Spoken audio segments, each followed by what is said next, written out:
Hey there, guys. All right, today we are back with some more of the Great War, and this time onto week 183 Civil War in Finland and Ukraine.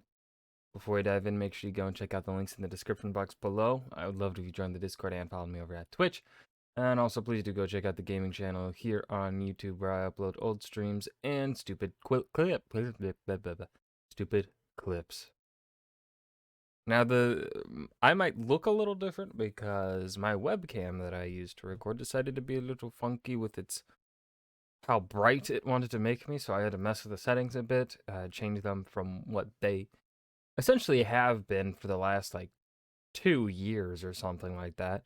I can't remember how long I've had this ring light now, which has made me look more professional. Though we know I'm not at all professional. Anyways, hopefully it doesn't look too weird. I don't know. It looks off to me, but it's the best that I could do. It, to just like I couldn't figure out anything else. So that's gonna be for at the very least the next today's episode here and the three following days. 4 videos or whatever are gonna have me looking like whatever the brightness and coloration I am right now. Anyways, let's dive in. You're a politician, and your nation is at war, and the endless bloodshed appalls you. So when you No, I'm a politician. It doesn't.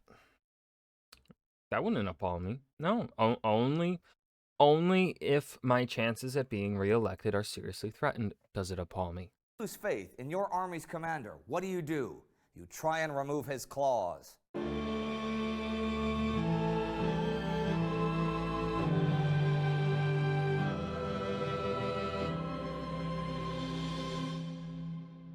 Politicians don't care about the people. I'm Indy Neidell. Welcome to the Great War. Last week, an assassination attempt was made on Lenin in Russia. The Bolsheviks dissolved the Constituent Assembly, extinguishing representative government there. Romania redeployed its forces. The British were bombing Germans on the Western Front, and trouble was brewing in Finland. Well, that trouble continued brewing. On the last day of the week, the order for the Finnish White Army to engage the Reds was issued. The Red Order of Revolution will be issued the 26th, and the Finnish Civil War begins. One war was officially ending, though. On the 21st, Germany announced an agreement with Ukraine that their state of war is at an end. Troops on both sides would be withdrawn, and commerce and diplomacy would begin anew. That might sound good, but Ukraine had a whole lot of other issues. The All-Ukrainian Congress of Soviets in Kiev had, after the Bolshevik delegation had left, declared its support last month of the Ukrainian government and rejected Russian ultimatums. The Kiev Bolsheviks had denounced that Congress and scheduled a new one in Kharkov. That Kharkov Congress announced the formation of the Ukrainian People's Republic of Soviets and called the Rada, Ukrainian parliament, an enemy of the people and declared war on it back January 2nd. Now on the 22nd, the Rada broke all ties with Petrograd and the Ukrainian War of Independence began. Also, all this time, Bolshevik troops had been invading from Russia, capturing Kharkov and Alexandrovsk and converging in Bakhmut before heading to try and take Kiev. There was naval action this week on the other side of the Black Sea as well. On the 20th, at the Yo, this week is fucking intense. Holy shit. entrance to the Dardanelles, the Goeben and the Breslau, well, now technically known as the Yavuz and the Midilli, and Turkish destroyers attacked the British near Imbros. His Majesty's monitor Raglan and the smaller monitor M28 were sunk. Breslau was then forced into a minefield and sunk. Goeben struck a mine and was beached, and then bombarded all week by the British from the air. Now, that same day, 2 German destroyers were sunk by British mines in the North Sea, and a German sub sank the British armed steamer Louvain, killing 224. This week also saw the first meeting of the Allied Naval Council in London, as well as machinations from London in France. Let me explain. The British High Command was pretty well aware of the window of opportunity the Germans had the next few months, with Russia out of the war and the Americans not yet arrived in force.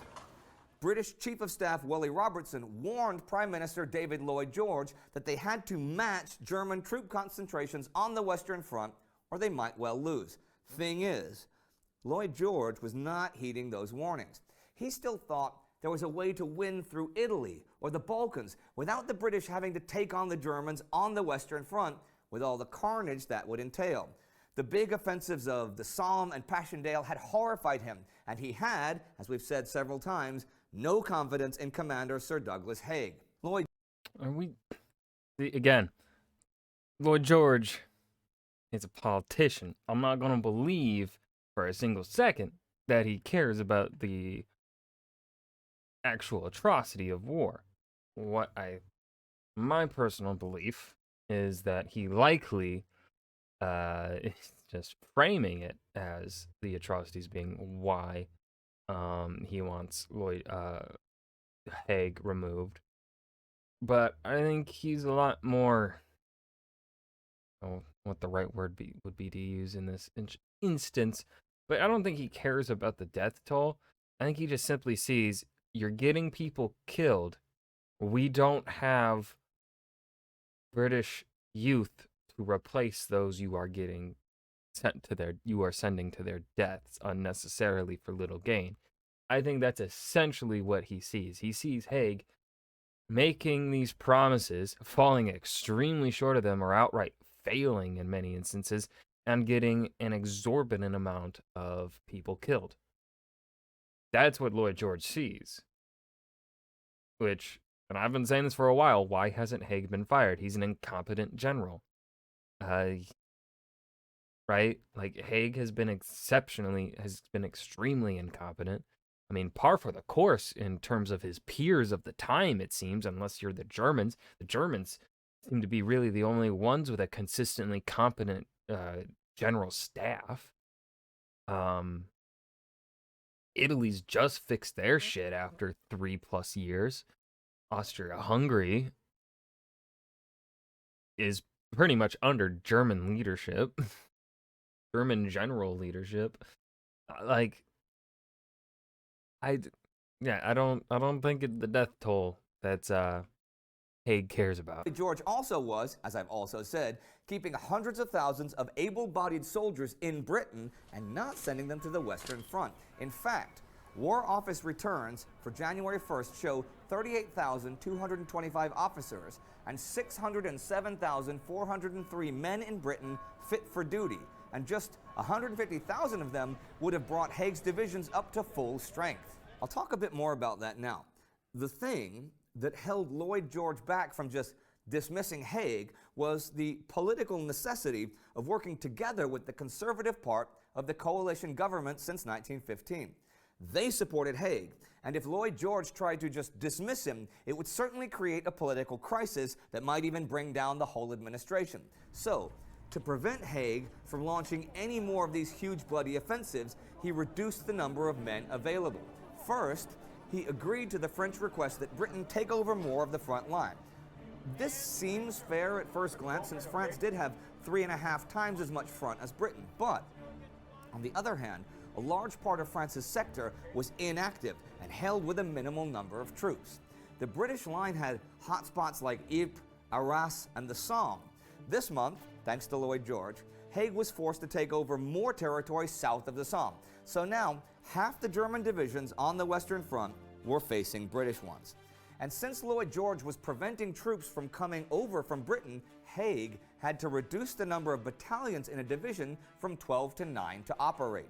The spare battalions were used to restock depleted ranks of others. And this, according to Peter Hart, demanded an enormous shakeup of the BEF.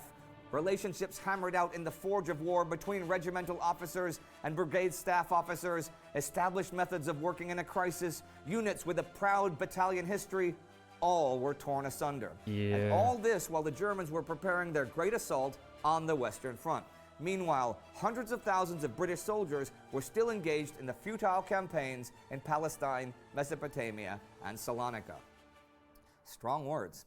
Lloyd George also saw in the recently formed Allied Supreme War Council another way to bypass Haig. This council was made up of the Allied prime ministers and one military representative from each nation. Now, Lloyd George proposed, and received French support for, the idea of forming an Allied General Staff without the involvement of the National Chiefs of Staff. This would bypass Haig and Robertson, and Lloyd George's choice for the British advisor was Lieutenant General Sir Henry Wilson. And on the 23rd, he became British Chief of Staff of the Allied General Staff in France. But even in the field, Haig was now facing... So that guy now has the supreme authority. He's like essentially the supreme commander, like how Eisenhower was in the West in Europe during World War II, that sort of thing. Facing his most serious organizational crisis. He didn't have enough men to have strong defense everywhere, and he didn't know where the German offensive was going to hit, or when. He also had switched to a defense-in-depth system that sort of mimicked the German ones of last year, but that had huge manpower implications. The forward zone was still based on the old lines, but now with machine guns and barbed wire to cover the gaps between outposts. Behind this was the battle zone, which was also in lines, but had strong redoubts to break up enemy assaults. Then there was the rear zone, 6 to 10 kilometers back, which was to be more of the same, but was really only theoretical construct at this point. And he had his work cut out for him, thinking of where attacks might come. His priority was in the north, because the Channel ports and the vital railway junction at Hazebrouck were only a few kilometers behind the lines. General Sir Herbert Plumer, who would return from the Italian front, and his Second Army would basically have zero maneuver room here and would quite simply have to hold if attacked. To their right, Henry Horne's First Army had the heights of Vimy Ridge and Lorzette Ridge. Next was Julian Byng's Third Army at Arras, and lastly, General Sir Hugh Gough's Fifth Army at the Somme area. In that last sector, there weren't really any strategic objectives within dozens of kilometers of the front lines, so Haig ignored Gough's requests for reinforcements. If the attack came there, he would have to fall back to an emergency line on the Somme River. As for that attack, German Quartermaster General Erich Ludendorff had been considering options up and down the Western Front for weeks now, and this week on the 21st, at the Arlesens conference, he announced his final decision. He ruled out Operation Georg, which centered on Hazebrouck, as too dependent on the weather. A late spring could delay the attack until May, which was too late. He thought Mars, which centered on Arras, just plain too difficult, and both Castor and Pollux near Verdun he'd never really seriously considered at all. This left Operation Michael on both sides of Saint-Quentin. Here the attack would strike the enemy's weakest point. The ground offered no difficulties, and it was feasible for all seasons. He extended Michael's northern wing to the Scarpe River. He planned to have 85 to 90 divisions in reserve in the west by the end of March.